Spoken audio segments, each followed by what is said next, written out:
جو ہمارے ساتھ چلتے ہوتے تھے، آپ ذرا اپنے ذہن پہ زور دیں۔ بچپن کے دوست، کلاس فیلوز، کاروباری ساتھی، گلی محلے کے لوگ، رشتہ دار، اعزاء و اقربا، آباء و اجداد، اور کتنے لوگ آپ کے مخالفین، معاندین، یہ ساری فہرست ذہن میں لائیں تو ایک دم خیال پڑتا ہے فلاں بھی چلا گیا، فلاں بھی چلا گیا۔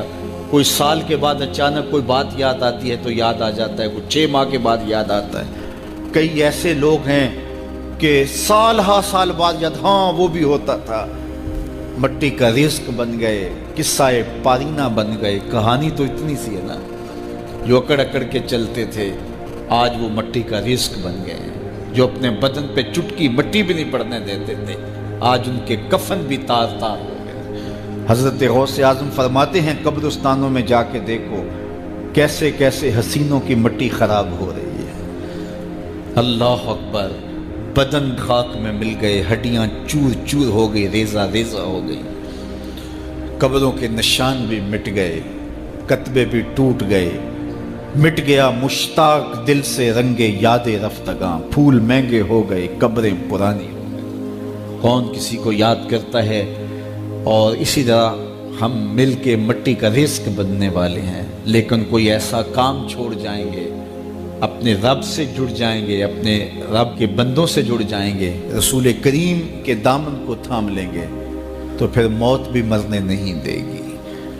پھر سرخرو اور سر بلند ہوں گے، پھر عزتوں کے تاج سروں پہ رکھے جائیں گے، وقار کی مسند پہ بٹھائے جائیں گے۔ فقیر نام تنا دا باؤ، قبر جنہ دی جیوے ہو۔ پھر قبروں پہ بھی چراغاں ہوگا جب ہم ان سے جڑ جائیں گے۔ تو یہ مختصر زندگی کی تمام تر لطافتوں کے حصول کے ساتھ گزرنی چاہیے۔ کتنے نوجوان ہیں جنہوں نے اپنی توبہ کو مؤخر کیا تھا بڑھاپے کے لیے، اور آج قبرستانوں میں دفن ہیں۔ آپ جا کے قبرستانوں میں دیکھیں، وہ سوچتے تھے کہ ابھی تو جوانی ہے، جوانی سے لطف اندوز ہو لیں، بڑھاپے میں توبہ کر لیں گے، لیکن بڑھاپا نہیں آیا، موت آ گئی۔ موت تو برحق ہے، یہ تو آ کے رہنی ہے، لیکن بڑھاپا لازمی نہیں ہے کہ ضروری آئے۔ حضرت امام غزالی نے ایک بڑی خوبصورت بات لکھی، فرماتے ہیں معاشرے میں نظر دوڑا کے دیکھو، زیادہ بچے ہیں، زیادہ جوان ہیں یا زیادہ بوڑھے ہیں؟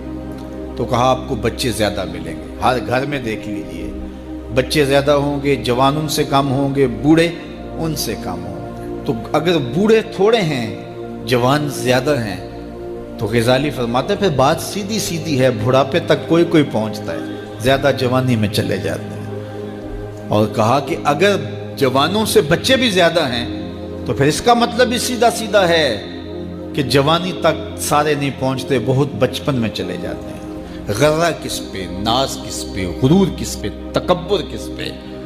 تو یہ مختصر زندگی جو اللہ کی امانت ہے، اس کو اللہ کے نام پہ گزارو۔ جو بیت گئی وہ بیت گئی، وہ تو منہا ہو گئی زندگی سے۔ وہ مجھے رات سے کچھ لوگ میسج بھیج رہے ہیں، آپ کا پیدائش کا دن ہے، مبارک ہو، اللہ سب کو جزا دے۔ لیکن میں آج اپنی چھوٹی بیٹی کو بھی کہہ رہا تھا، وہ مجھے بولی کہ ابو آپ کو مبارک ہو۔ تو میں نے کہا کہ آپ ہاتھ اٹھا کے اللہ کی بارگاہ میں دعا کرو کہ اللہ آپ کے باپ کے 46 سال کے گناہ معاف کر دے۔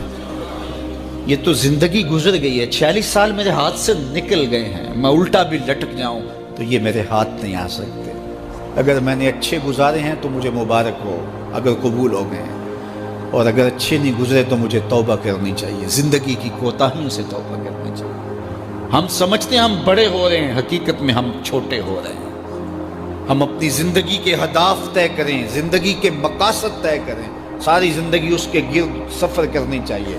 کئی لوگ ساری زندگی گزار دیتے ہیں، ان کو ساری زندگی راستہ نہیں ملتا کہ جانا کدھر ہے۔ وہ کیوں؟ وَأَضَلُّ السَّبِيلَ، اللہ فرماتا وہ بھٹکے ہوئے مسافر ہوتے ہیں۔ اللہ سے راستہ مانگو، آہستہ چلو، لیکن منزل کا تعین کر کے بڑھو، بڑھتے رہو، منزل تمہارا استقبال کرے گی۔ آج مشکل ہے تو کل آسانیاں ہوں گی۔ تو یہ زندگی تیزی کے ساتھ کٹ رہی ہے، لمحہ لمحہ میں اور آپ موت کے قریب ہو رہے ہیں۔ قبل اس سے کہ وہ وقت آئے کوئی حجت باقی نہ رہے، مجھے اور آپ کو اپنی آخرت کی تیاری کی کوشش کرنی چاہیے۔